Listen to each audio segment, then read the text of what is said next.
saya hormati narasumber diseminasi, beliau Ibu Hesti Eskom, serta Bapak Ibu Guru, hadirin peserta diseminasi yang berbahagia. Alhamdulillah bersyukur kita kembalikan berkat Allah Subhanahu wa taala kepada Yang Maha Esa, karena pada kesempatan kali ini kita dapat berkumpul dalam acara ini tanpa kurang suatu apapun.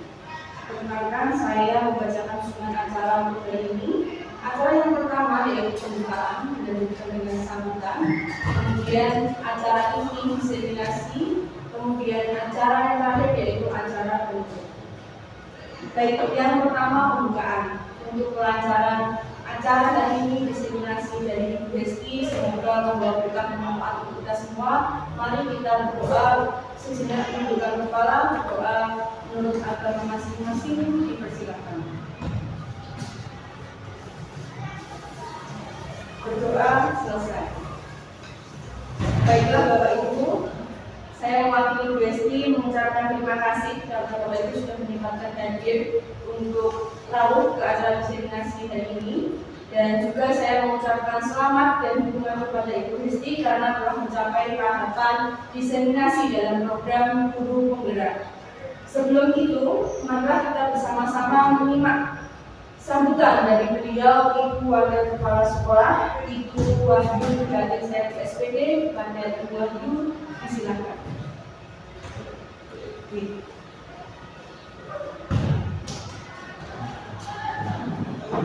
Assalamualaikum warahmatullahi wabarakatuh. Waalaikumsalam warahmatullahi wabarakatuh.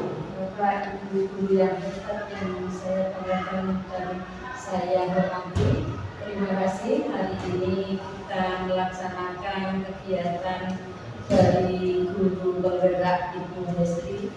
Saya bangga dengan Ibu Hesti di SMP Negeri 8 Surakarta. Bu Hesti lah yang menjadi sponsor dari Bapak Ibu Guru. Mari kita ikuti jejak Bu Hesti. Yang pertama, ini Bu Hesti akan menyampaikan destinasi tentang budaya positif yang ada di SMP Negeri 8. Bapak Ibu Guru hebat pasti sudah tahu bahwa semua rangkaian positif budaya yang baik di SMP Negeri 8 itu telah terangkaikan di dalam tata tertib, kemudian yang diimplementasikan di profil pelajar Pancasila, yang semuanya itu tercakup di dalamnya. Saya yakin Bapak Ibu Guru hebat semuanya sudah tahu. Terima kasih Bu Hesti untuk mensupport teman-teman semuanya agar bisa mengikuti jejak Bu Hesti. Saya dukung sepenuhnya untuk Bu Hesti terkait dengan adanya program Guru Penggerak yang saat ini marak dilaksanakan di berbagai tempat. Mudah-mudahan semuanya dari pelaksanaan ini nanti dimudahkan, diberi kelancaran dan hasil yang memuaskan. Demikian sambutan yang saya sampaikan, kurang lebihnya saya mohon maaf. Akhirul kalam, wassalamualaikum warahmatullahi wabarakatuh. Waalaikumsalam warahmatullahi wabarakatuh. Baik, terima kasih Bu Wahyu yang telah menyampaikan sambutan sekaligus penguatan untuk kita semua, terutama untuk Ibu Hesti yang sedang menempuh program Guru Penggerak menjadi calon Guru Penggerak. Selanjutnya acara ini langsung saja kita akan menyaksikan diseminasi budaya positif yang akan disampaikan oleh beliau Ibu Hesti Eskom.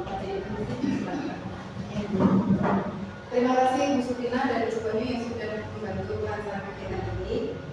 Sebelumnya, Assalamualaikum warahmatullahi wabarakatuh.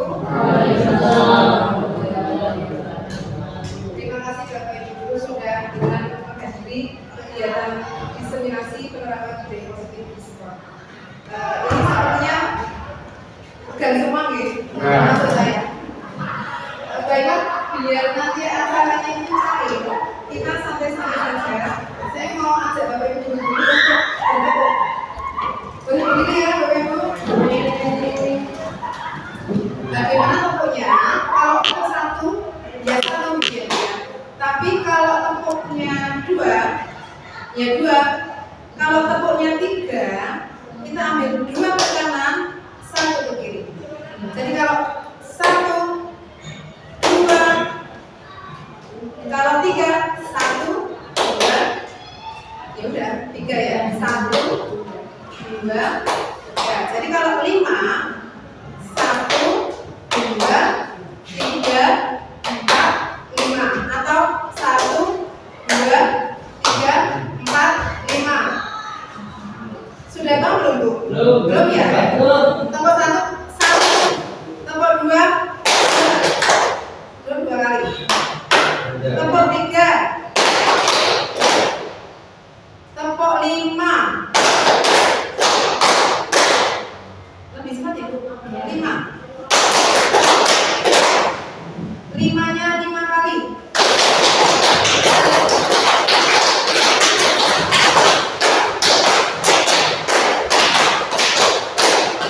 Udah ya? Ya, baiklah Bapak Ibu, terima kasih. Kemudian yang kedua masih berdiri lagi ya. Coba sekarang dengan menghadap temannya. Dia ada di depannya.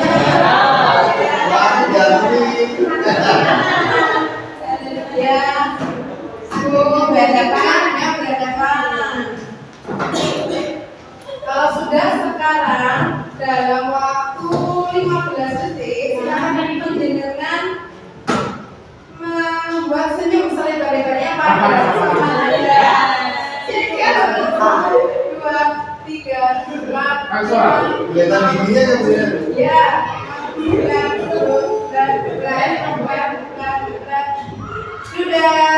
Terima kasih.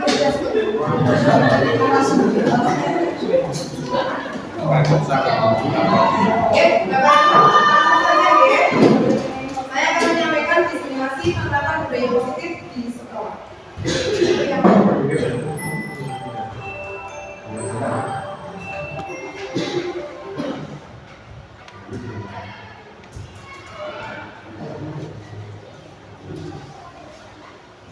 Nah, perkenalkan nama saya Hesti Cianingsih, calon guru penggerak angkatan 11 dari Kota Surakarta. Hari ini saya akan melakukan diseminasi penerapan budaya positif di kelas maupun di sekolah. Adapun tujuan diseminasi, yang pertama adalah tugas saya mengikuti serangkaian acara pendidikan guru penggerak, kemudian yang kedua adalah berbagi pemahaman, tiga adalah kerjasama, dan yang keempat adalah perubahan budaya. Materi yang akan saya sampaikan itu ada 2 part. Yang pertama itu dari konsep paradigma pendidikan, teori kontrol, teori motivasi perilaku manusia, motivasi internal dan eksternal, keyakinan kelas, hukuman dan keadaan, kebutuhan dasar manusia, posisi kontrol guru dan sejumlah restitusi. Adapun yang part kedua adalah menerapkan strategi disiplin positif yang memerdekakan murid untuk menciptakan ekosistem sekolah yang aman, nyaman, adem. Saatnya istirahat.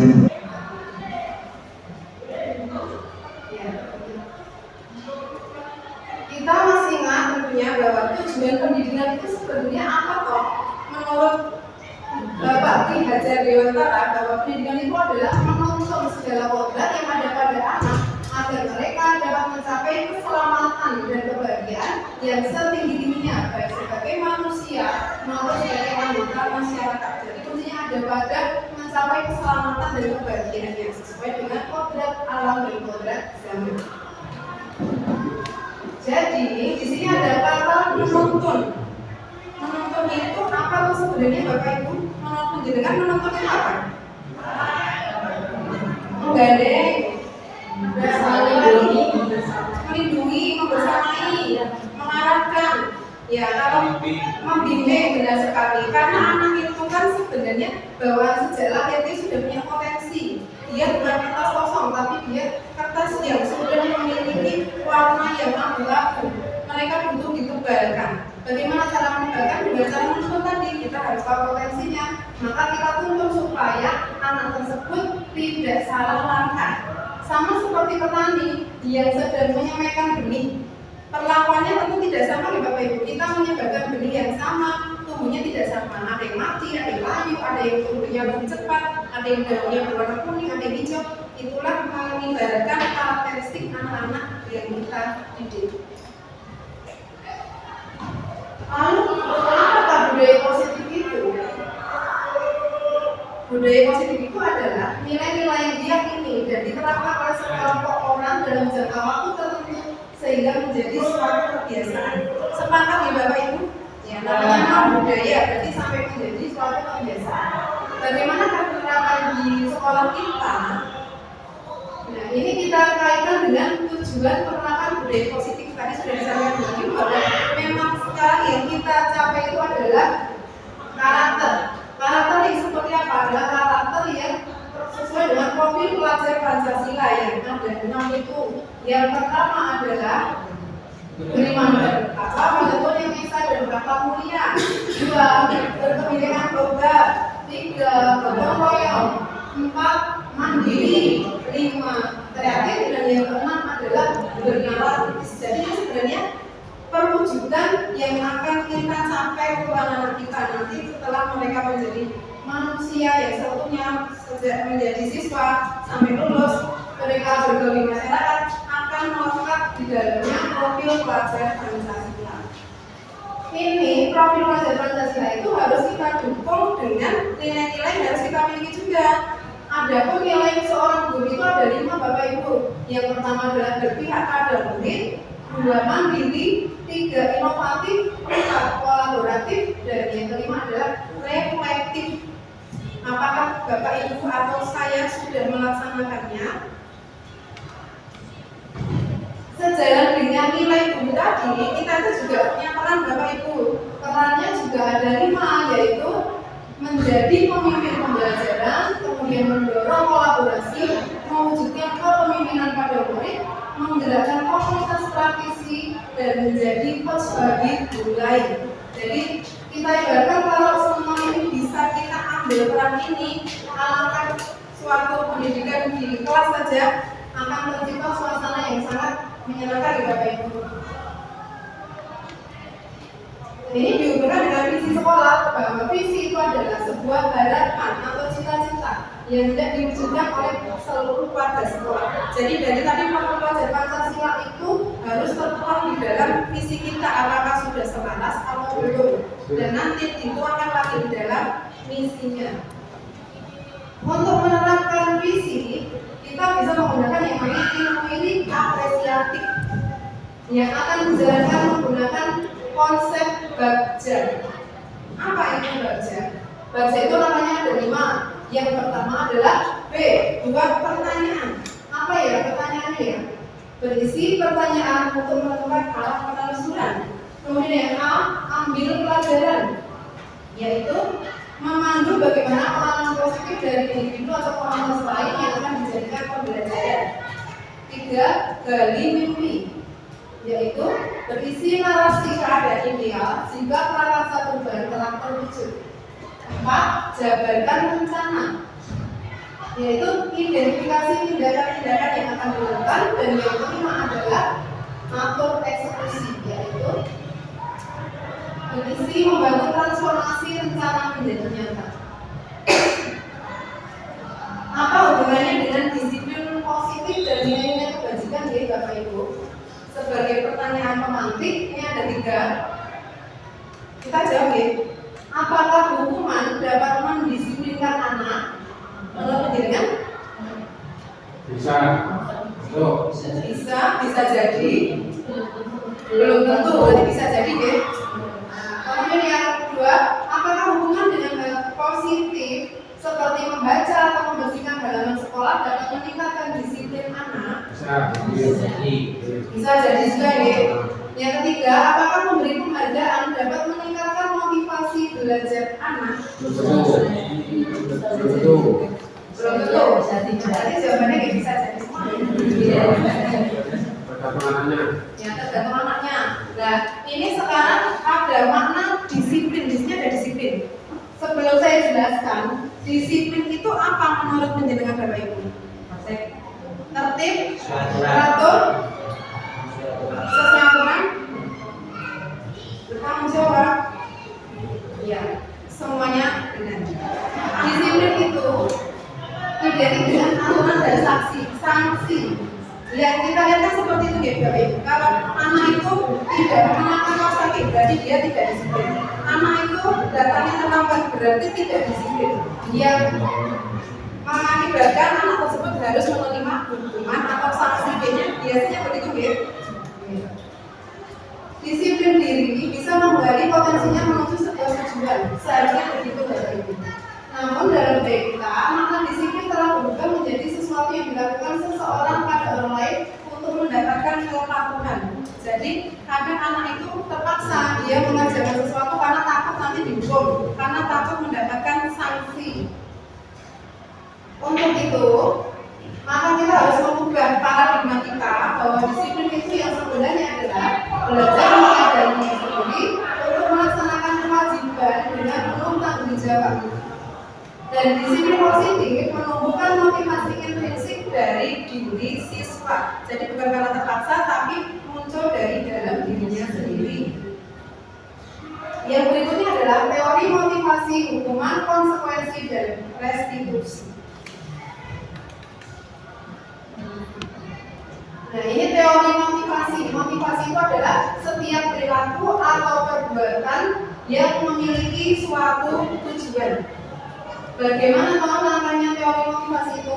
Motivasi itu ada 3. Jadi seseorang melakukan suatu tindakan itu motivasinya bisa jadi 3. Yang pertama, untuk menghindari ketidaknyamanan atau hukuman. Berarti dia melakukan karena ada faktor dari luar, eksternal. Kemudian yang kedua, untuk mendapatkan imbalan dari orang lain atau institusi yang akan didapatkan apabila dia melakukannya. Berarti dia juga motivasinya eksternal. Saya melakukan ini biar saya diberi hadiah. Saya mengerjakan ini supaya saya diberi bintang sama dibutuh, misalnya seperti itu. Kemudian yang ketiga adalah untuk menghargai diri sendiri. Inilah motivasi yang paling baik bagi Jadi saya akan menjadi orang seperti apa bila saya melakukannya. Ini berarti munculnya dari dalam dirinya sendiri, bukan pengaruh dari orang lain. Jadi seseorang datang sekolah pagi itu kan apa? Karena saya ingin segera bertemu dengan teman-teman. Saya tidak ingin meninggalkan tanggung jawab saya. Saya pikir seperti itu, berarti muncul dari dirinya sendiri. Kalau sudah muncul dari dirinya sendiri, tentu hidup itu akan teratur gitu Bapak Ibu. Nah, kalau hukuman bagaimana? Hukuman itu bersifat tidak terencana, tiba-tiba anak dilibatkan dan bersifat satu arah. Guru memberikan, siswa menerima tanpa kesepakatan kedua pihak. Diakui atau tidak, kita kadang melakukannya ya Bapak Ibu. Misalnya pada saat kita piket, ada siswa terlambat berdiri ikut nyanyi, berarti kan dia dipaksa, dia harus ikut aturan kita tanpa anak itu tadi tidak tahu konsekuensinya apa. Kemudian setelah itu, sebelum kamu masuk kelas, kamu nyanyi dulu ya, kamu ngepel dulu ya, itu yang namanya hukuman karena siswa tidak tahu sebelumnya. Kemudian kalau konsekuensi itu sudah terencana, disepakati dua pihak dan disetujui antara murid dan guru. Itu yang kita juga sudah melakukannya ya Bapak Ibu. Di kelas misalnya, apa yang akan kalian lakukan jika datanya terlambat? Apa yang akan menjadi konsekuensi bila kalian menyobekkan kebutuhannya? Itu disebut konsekuensi. Lalu restitusi itu apa? Restitusi adalah proses menciptakan kondisi bagi murid untuk memperbaiki kesalahan mereka sehingga mereka kembali pada kelompok mereka dengan karakter yang lebih kuat. Ini merupakan proses kolaboratif yang mengajarkan murid untuk mencari solusi untuk masalahnya sendiri dan membantu murid berpikir tentang orang seperti apa yang mereka ingin menjadi tujuan dunia. Mereka akan tahu bagaimana cara memperlakukan orang lain. Jika saya menjadi dia, oh iya berarti saya tidak boleh seperti itu. Itulah restitusi. Nah, ini adalah perbedaan antara hukuman dengan konsekuensi. Bisa diperhatikan ya Bapak Ibu. Kalau hukuman seperti itu, anak cenderung tersakiti, anak cenderung membenci, terpaksa, konsep dirinya buruk dan berusaha menyembunyikan kesalahan. Jadi menjadi tidak jujur, marah, bersalah, tidak melakukan, merasa tidak dianggap. Tapi kalau konsekuensi lebih baik daripada hukuman karena anak sudah tahu sebelumnya. Tapi tetap kurang baik ya, karena anak dikondisikan tetap tidak nyaman.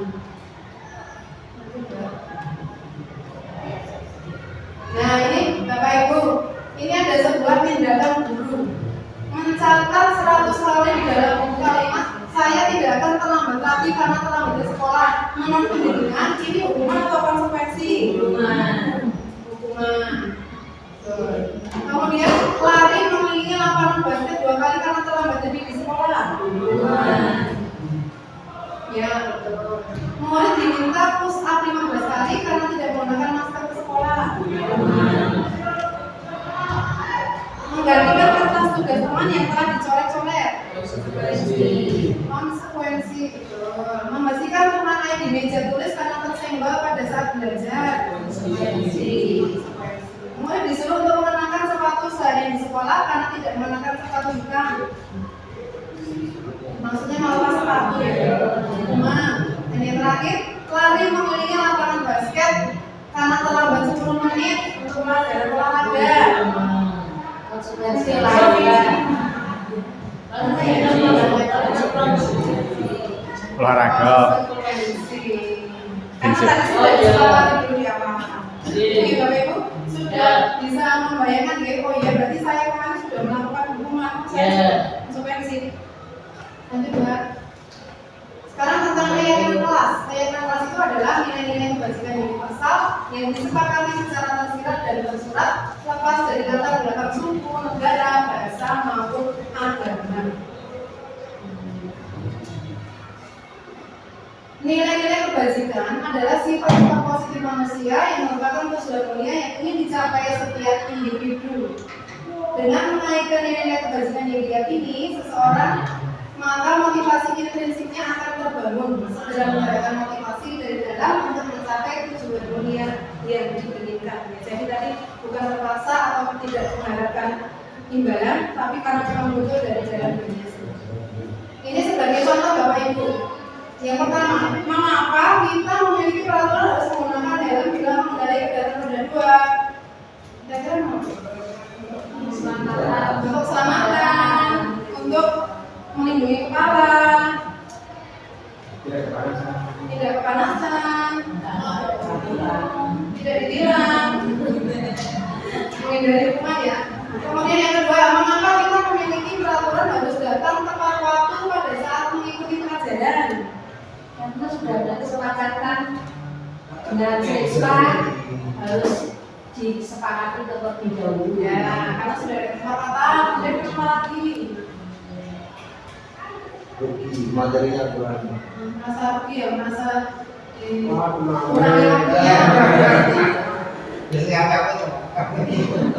Ya, memang benar Bapak Ibu, kalau ini kedua masalah ini sudah kita resapi dan kita lakukan tanpa karena takut dihukum, takut ditilang, karena takut nanti jatuh atau apa, maka menggunakan helm itu berarti dia masih dari faktor eksternalnya. Tapi kalau dia sudah melekat, oh iya saya kan warga negara yang baik, maka saya harus taat hukum. Bukan karena di sana ada polisi, di sana ada cegatan, kita mencari jalan yang lain. Nah, seperti itu. Kemudian tadi belajar tepat waktu juga karena dorongan dirinya sendiri, karena ingin menjadi pembelajar sepanjang hayat. Sehingga untuk membentuk keyakinan kelas itu langkahnya seperti ini Bapak Ibu. Ini dilakukan di awal pertemuan. Jadi pada saat kita bertemu dengan siswa, kita membentuk keyakinan kelas yang sifatnya abstrak, berbeda dengan peraturan tugas ini.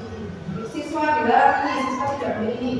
Berupa pernyataan-pernyataan yang universal dan menggunakan kata kerja positif. Tidak usah terlalu banyak supaya mudah diingat dan diterapkan. Dan semua warga sekolah harus berkontribusi. Semuanya harus mendapatkan peran. Dan yang terakhir adalah meninjau kembali dari waktu ke waktu hasil dari keyakinan kelas tersebut. Nah ini contoh dokumentasi saya Bapak Ibu, waktu saya di awal pertemuan membuat kesepakatan keyakinan kelas.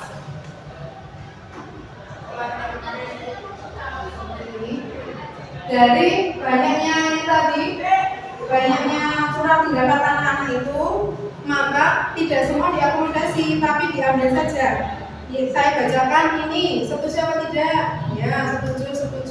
Maka saya ambil dari ini, diambil beberapa, yang itu diyakini sebagai keyakinan kelas. Untuk saya sudah membuat keyakinan kelas itu dengan nama keyakinannya adalah gendis legi. Gendis legi itu adalah sebuah akronim yang berarti gendis artinya gerakan disiplin, leginya adalah lebih giat. Jadi gerakan disiplin lebih giat.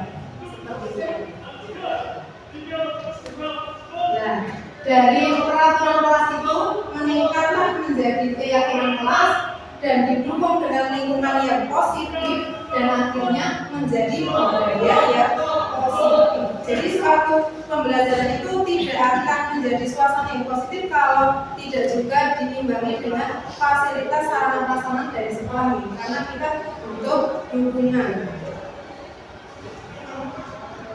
Kembali lagi Bapak Ibu, nah ini ada sebuah peraturan. Kira-kira nilai keyakinan apa yang muncul dari peraturan tersebut?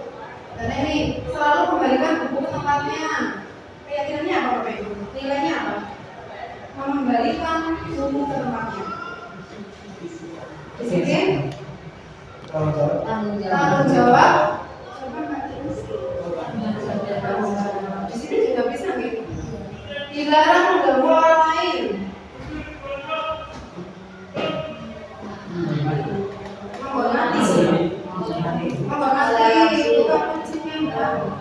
Menghormati orang lain. Hadir di sekolah 15 menit sebelum pembelajaran dimulai. Disiplin. Yang bisa disiplin, bisa komitmen, dan bisa mengerti. Kemudian dilarang melakukan kekerasan. Menghormati orang lain. Menghormati orang lain bisa, keselamatan bisa ya. Dilarang menggunakan narkoba.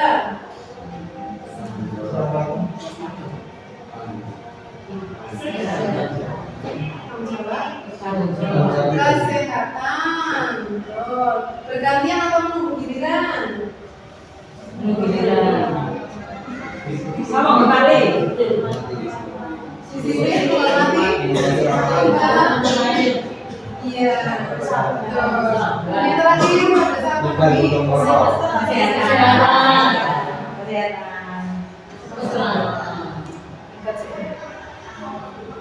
Sekarang pada kebutuhan dasar manusia. Manusia itu punya kebutuhan, jumlahnya ada 5. Kebutuhan adalah seluruh tindakan memiliki tujuan tertentu. Jadi tadi ya, dari motivasi tadi, motivasi itu dilakukan apa toh karena kebutuhan. Nah, kebutuhannya apa saja? Ada 5. Yang pertama adalah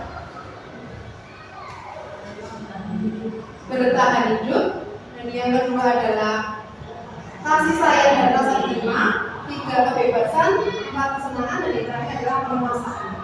Bertahan hidup itu apa? Bertahan hidup itu adalah suatu kebutuhan yang bersifat fisiologis untuk bertahan hidup, misalnya kesehatan, rumah, dan makanan.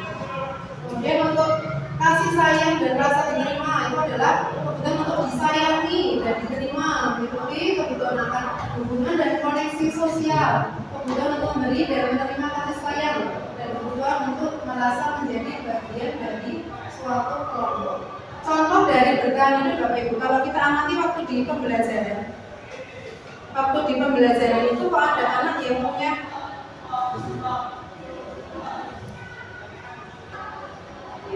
kalau kita amati waktu di kelas, contoh anak yang butuh kebutuhan bertahan hidupnya kurang, itu contohnya apa Bapak Ibu? Misalkan setiap hari di sekolah dia nggak pernah sarapan. Ya, sehingga efeknya waktu di kelas Ngantuk, capek. ngantuk, kelihatan kok tidak bersemangat gitu ya. Itu bisa jadi karena kebutuhan bertahan hidupnya belum terpenuhi. Kemudian kalau kasih sayang, contohnya apa? Merasa diterima.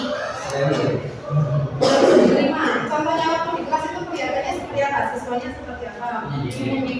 Menyendiri, dibully, ya gelisah,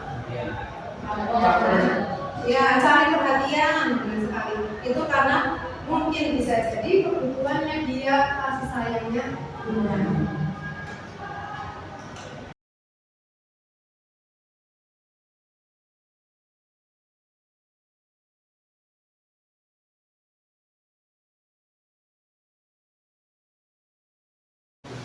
Ya, kemudian yang ketiga adalah penguasaan, yaitu keinginan untuk dianggap berharga, bisa membuat perbedaan, bisa membuat pencapaian, kompeten, berani, dan berarti. Ini contohnya kalau di kelas bagaimana Mbak Ibu? Seseorang anak ingin menunjukkan penguasaannya. Nanti di kelas.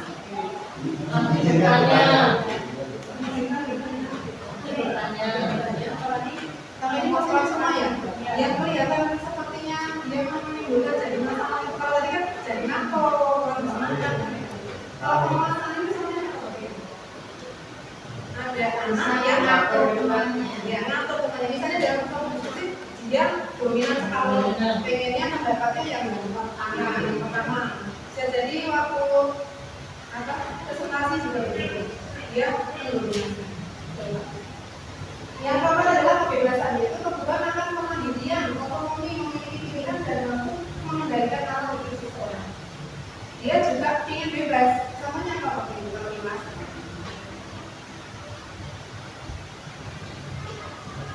Pendapat. Disuruh membaca, tapi dia mau membaca. Ya, kelompok dia inginnya pilih sendiri, dia ingin merasa bebas.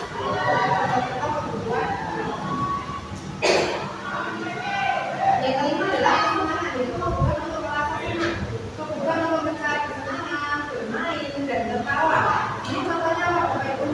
Banyak ya kita menunjukkan mana ya? Bermain bola kelas, cek, tidak memperhatikan guru, asik bercerita, ya. Jadi ada kesenangan yang lebih. 5 posisi kontrol. Nah itu dari tadi motivasi anak, kemudian dari kebutuhan hidup, sekarang dibuka dengan posisi kontrol kita sebagai guru. Bagaimana seorang guru dapat meninjau kembali penerapan disiplin di ruang-ruang mereka selama ini. Apakah sudah efektif, sudah memerdekakan, atau sudah memandirikan murid? Posisi kontrol itu juga ada 5 Bapak Ibu. Nah, guru bisa menjadi penghukum, guru membuat rasa bersalah. 3, guru sebagai teman, guru sebagai pengatur, dan yang kelima adalah guru sebagai manajer. Menurut jenengan dari 5 tadi yang paling baik yang mana ya? Sebagai teman, sebagai manajer, ada ya. Yang pertama adalah penghukum, ini sudah jelas di nadanya negatif. Karena yang menghukum itu berarti guru atau sekolah itu memposisikan bahwa sekolah mempunyai alat untuk menekan murid supaya lebih disiplin atau supaya lebih teratur lagi.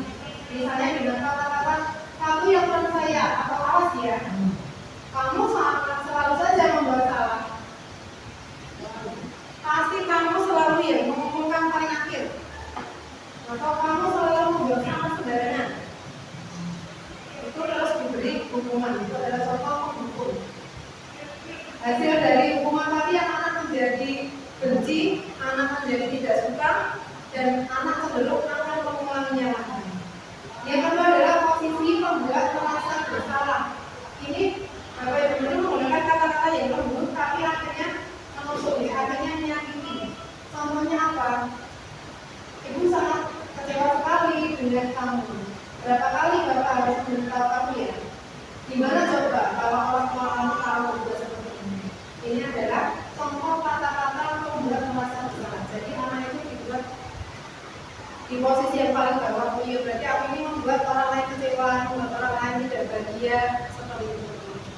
Kemudian yang ketiga adalah sebagai teman.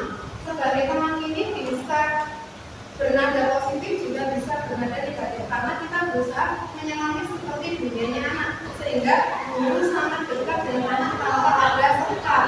Kadang guru juga menawarkan bantuan kepada siswa. Tidak apa-apa ibu bantu, tidak apa-apa hari ini kamu salah seperti ini, tidak apa-apa, nanti ibu bantu menyelesaikan. Itu efek dari pertemanan. Tapi yang menjadi negatifnya, anak akan kecewa pada saat guru itu tidak mendampinginya, saat guru itu tidak mau meminjami apa yang dia inginkan. Kadang juga dalam hubungan komunikasi, anak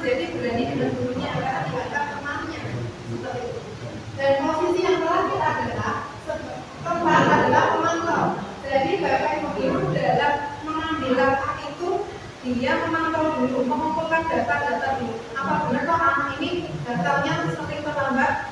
Ada buktinya.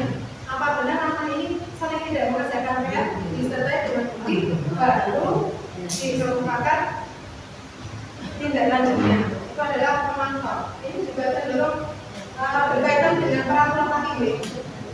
Dan yang terakhir adalah posisi manajer. Posisi manajer itu kita saat membersamai anak pada saat anak yang bersalah, kita akan menggali kesalahan tersebut. Kita menyemangati dan kita mendidik anak itu untuk mencari solusi sendiri dari permasalahan yang mereka hadapi. Dia belajar bertanggung jawab. Nah ini contohnya ya Bapak Ibu, nomor rasa bersalah itu kecewa sekali. Kamu tidak pernah benar melakukannya. Kalau sebagai teman, ayolah melakukan demi berkat itu. Pemantau, apakah kamu mau mendapatkan sertifikat bina hari ini? Manajer, bagaimana kamu bisa menyelesaikan masalah ini? Dan mengukur kamu selalu yang paling benar. Contohnya seperti berikutnya adalah sertifikat restitusi tadi yang saya sampaikan. Jika ada anak yang mengalami masalah, bagaimana cara kita menyelesaikan? Yang tepat adalah sebagai komisi manajer tadi menggunakan konsep sertifikat restitusi. Ada 3 langkah. Yang pertama itu adalah menstabilkan identitas. Yang kedua, validasi tindakan yang salah. Dan yang ketiga adalah menanyakan keyakinan. Di tahap menstabilkan identitas itu bisa menggunakan kalimat setiap orang pasti pernah melakukan kesalahan atau berdosa. Itu adalah hal yang biasa. Itu adalah menstabilkan identitas. Kemudian validasi kesalahan itu, kenapa kok kamu melakukannya? Kenapa kok kamu melanggar? Apa yang menyebabkan kamu baru kesiangan? Itu contoh validasi. Kemudian menanyakan keyakinan itu dikembalikan lagi pada keyakinan yang sudah dibuat disepakati di awal pertemuan pelajaran. Sehingga dengan restitusi merupakan proses kolaboratif yang mengadakan mulai untuk mencari solusi untuk masalah mereka dan membantu mereka berpikir tentang awalnya seperti apa yang mereka ingin menjadi tujuan hidup.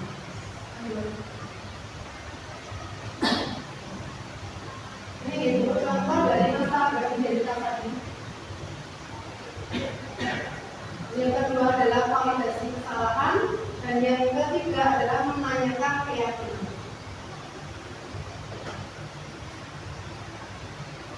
Ini saling terkait, disiplin positif mulai dari teori kontrol, motivasi, kemudian kebutuhan sampai budaya positif itu menjadi suatu kebiasaan.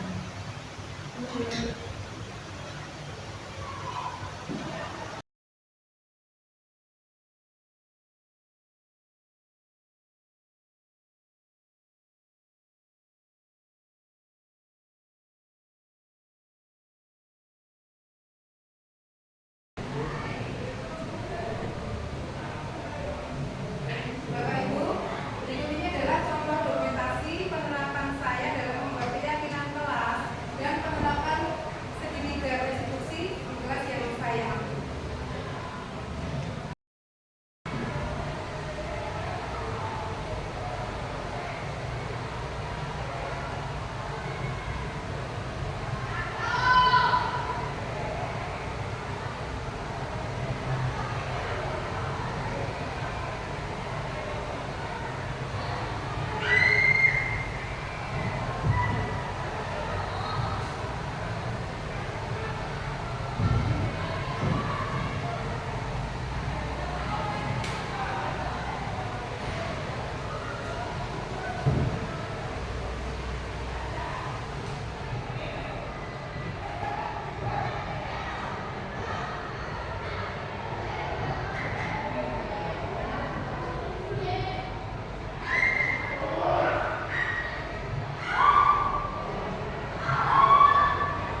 ke-18 lagi membawa 16, ke-19 melaksanakan tiket akidiata. Yang ke-20 tidak boleh membawa handphone. Yang ke-21 untuk hari Kamis menggunakan seragam hijau. Yang ke-22 menggunakan atribut sekolah dengan lengkap. Yang ke-23 menggunakan kaos kaki SMP 10 cm di atas permukaan sepatu. Yang ke-24 rambut rapi. Yang ke-25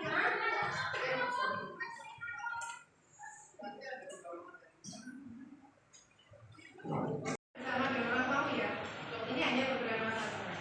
Baik, ibu tadi bertanya lagi, jika peraturan ini tidak ada, pastilah kamu akan berperilaku bertindak sesuai dengan kemauanmu, ya kan? Ya, seandainya tidak ada aturan memakai kaos kaki berlogo SMP, kira-kira kamu mau pakai kaos kaki berlogo SMP nggak? Tidak ada aturan datang tepat waktu.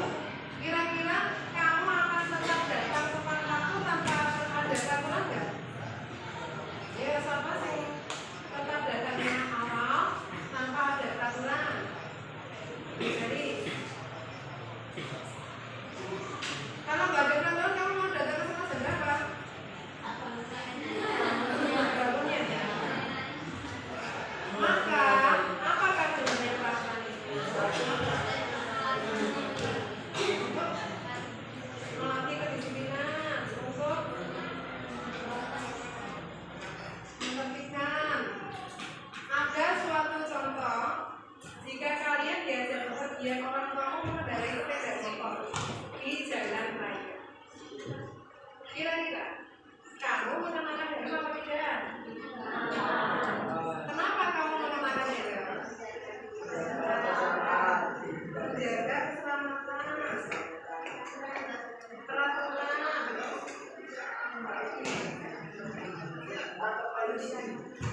mematuhi peraturan, tata tertib, apa lagi?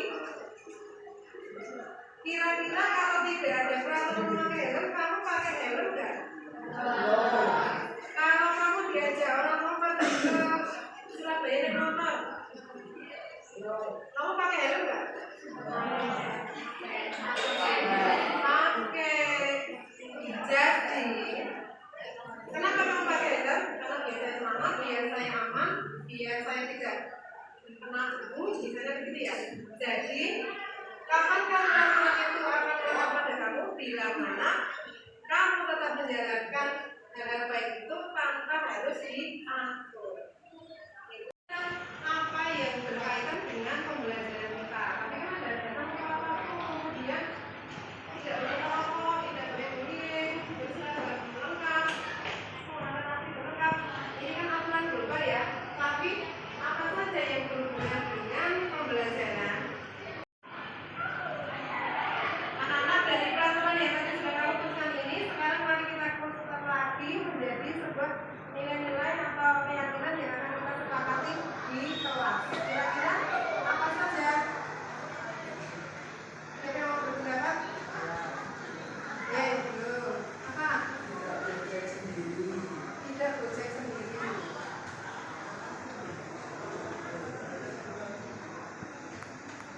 Satu, tidak gojek. Dua, apa lagi? Ya.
satu ya berarti ya. Ya, kemudian yang nomor 3.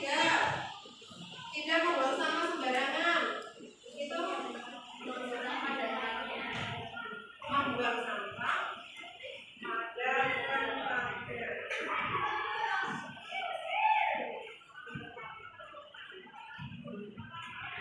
yang terakhir itu sudah positif atau masih negatif? Sudah ya. Hadir tepat waktu.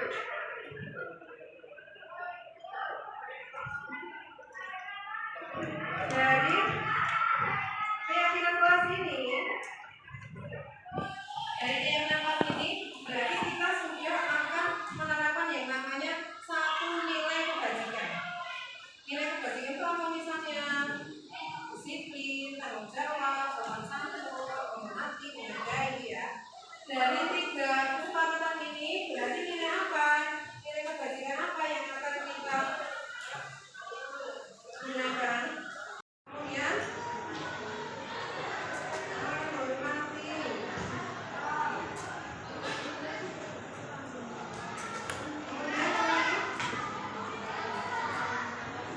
Tanggung jawab, disiplin.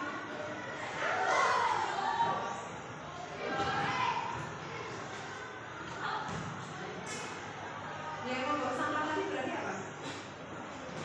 Nilai kebajikannya apa ya? Menjaga kebersihan.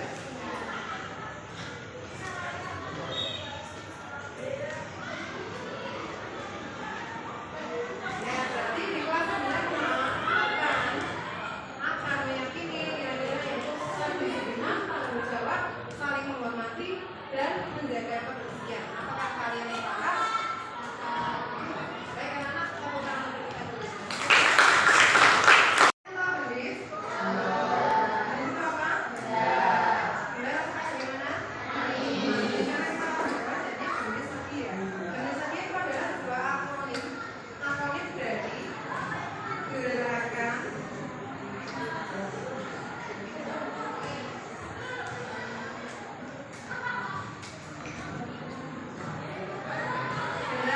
disiplin ya.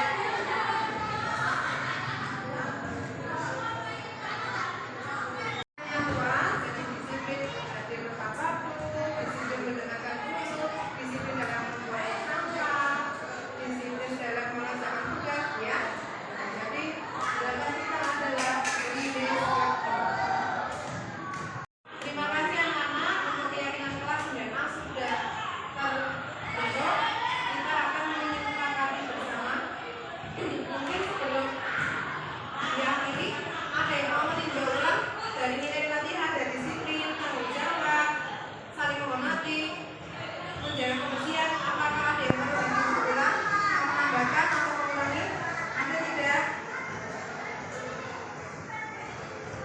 Akan membuat poster, satu poster yang akan ditembakkan sebagai pengingat. Misalnya ada temannya yang membuang sampahnya sembarangan, temannya diingatkan. Kembalikan lagi pada keyakinan kelas, tidak boleh membuang sampah sembarangan, harus membuang pada tempatnya, begitu ya. Ya. Demikian anak-anak tentang keyakinan kelas. Sekarang kita akan memulai pelajaran kita.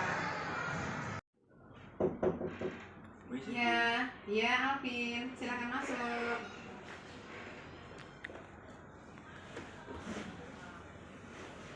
Ada apa Bu memanggil saya kemari? Ya, terima kasih Alvin.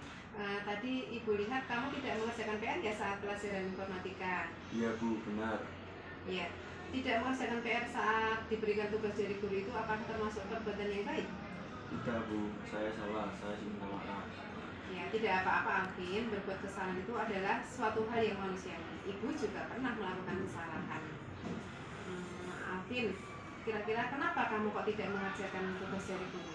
Saya ketiduran Bu tadi malam. Kenapa kamu bisa ketiduran? Saya tadi malam bermain HP, udah ketiduran. Berarti kamu tidak belajar ya? Iya Bu, benar. Ya, memang bermain HP itu sangat menyenangkan ya Alvin, di sana banyak hiburannya.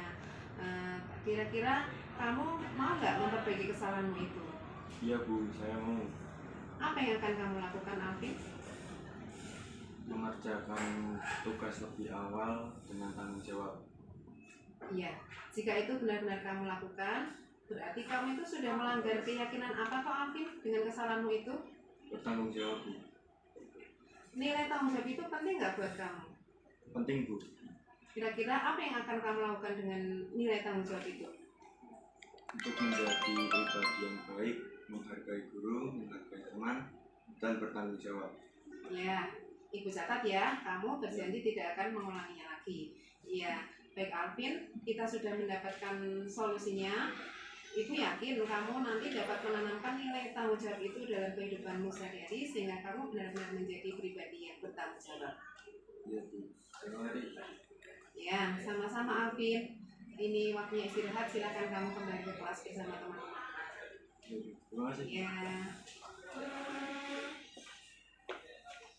Permisi Bu. Iya. Selamat siang. Selamat siang. Silakan duduk Aaron. Ada apa Bu memanggil saya di sini? Ya, Aaron, tadi saat pelajaran informatika setelah jam istirahat kamu terlambat masuk kelas ya? Iya Bu, benar. Iya. Terlambat masuk kelas itu apakah termasuk perbuatan yang baik? Tidak Bu, saya meminta maaf. Ya, tidak apa-apa Aaron. Berbuat salah itu sudah wajar. Ibu juga pernah berbuat salah. Aaron, kenapa kok kamu terlambat masuk kelas setelah jam istirahat?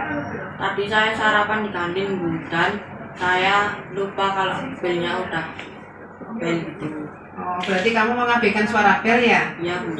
Iya, memang kalau di kantin itu menyenangkan Aaron, di sana banyak makanannya. Kamu belum sarapan dari rumah? Belum Bu, soalnya bangunnya kesiangan Bu tadi Bu. Oh, begitu. Ya, Aaron, apakah kamu mau memperbaiki kesalahanmu? Ya Bu, mau. Apa yang akan kamu lakukan untuk memperbaiki kesalahanmu? Membawa bekal dari rumah dan bangunnya lebih awal Bu. Di pagi lagi ya? Ya Bu. Iya. Berarti Aaron itu sudah melanggar keyakinan kelas apa ya dengan kesalahan tadi? Kedisiplinan Bu. Kedisiplinan. Apa yang akan kamu lakukan? Disiplin itu kan penting. Ya. Ya Bu. Ya. Apa yang akan kamu lakukan selanjutnya, Aaron? Menghormati guru dan teman-teman Bu. Supaya kamu lebih tepat waktu lagi ya untuk Ya. masuk kelas ya. Iya. Aaron, besok kalau kamu sudah dewasa atau kedepannya, kamu ingin menjadi pribadi yang seperti apa toh? Yang lebih baik untuk menghormati guru dan teman-teman Bu. Iya. Ya, baiklah Aaron, kita sudah mendapatkan solusinya. Ibu yakin dalam kehidupanmu sehari-hari nanti kamu bisa menerapkan prinsip kedisiplinan supaya kamu menjadi pribadi yang lebih baik lagi ya. Ya Bu. Ya, karena ini sudah bel pergantian jam, silakan kamu kembali lagi ke kelas untuk mengikuti pelajaran berikutnya. Ya Bu, terima kasih Bu. Ya.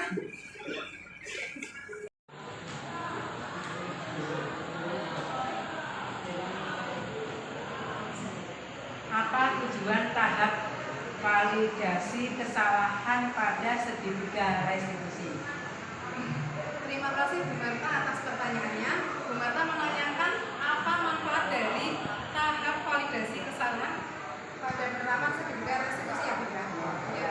Pada tahap validasi kesalahan itu kita membantu siswa untuk mengidentifikasi kebutuhan apa yang belum terpenuhi atau yang dibutuhkan oleh siswa tersebut. Sebagai contoh, jika ada satu siswa di kelas kok terlihat ngantuk terus, tidak bersemangat, berarti ada kebutuhan yang dia belum terpenuhi atau kurang. Misalnya, ternyata di rumah dia belum sarapan, berarti dia kurang dalam kebutuhan bertahan hidup. Kemudian dia ternyata bangunnya kesiangan karena tidurnya terlalu larut malam. Itu karena apa? Karena dia sedang memenuhi kebutuhan akan kesenangan. Jadi setelah kita mengetahui kebutuhan apa yang dibutuhkan anak atau apa yang kurang, kita bisa membantu anak tersebut untuk mencari solusi yang terbaik. Demikian Bu Marta, bagaimana? Ya, terima kasih, saya puas menjawab Ibu. Sama-sama Bu Marta.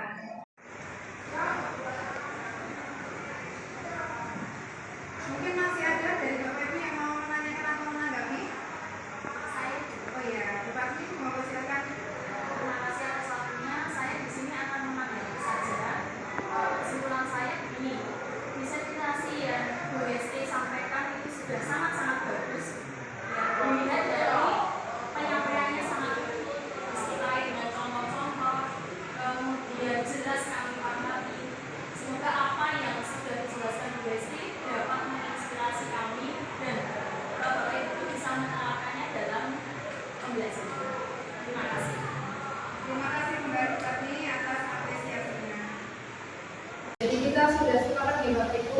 kita sudah mendapatkan pemahaman dan kita akan segera mengubah paradigma kita dalam mengajar yang selama ini mungkin masih ada kurangnya atau tidak tepatnya. Mari kita perbaiki bersama-sama supaya budaya positif melekat di dalam jiwa anak-anak dan juga kita.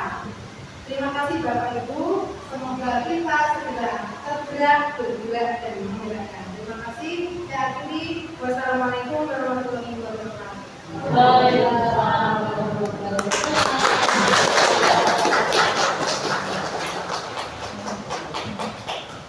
Baik, terima kasih Bu Besti. Boleh kita berikan tepuk tangan. Demikian tadi Bu Besti yang CSKOM telah menyampaikan diseminasi budaya positif dari pendidikan kurikuler yang telah beliau praktikkan. Semoga apa yang telah beliau sampaikan dapat kita terapkan juga pada kelas kita sehingga sekolah kita akan memiliki budaya positif yang sangat bagus untuk kemajuan dari SMP Negeri 8 Kota Surakarta. Baik, untuk titik saran dan juga nanti mungkin ada pertanyaan yang belum rampung dalam pertemuan kita hari ini, Bapak Ibu semua dapat menyampaikan secara pribadi, boleh melalui tulisan atau video langsung lewat Besti, bisa nanti akan ditampung dan akan dijawab oleh beliau. Akhir kata, kita tutup pertemuan diseminasi hari ini. Ada penutup dari Besti. Baik, untuk mengakhiri pertemuan kita pada hari ini, kita ucapkan doa lagi menurut agama masing-masing. Doa silakan. Doa selesai.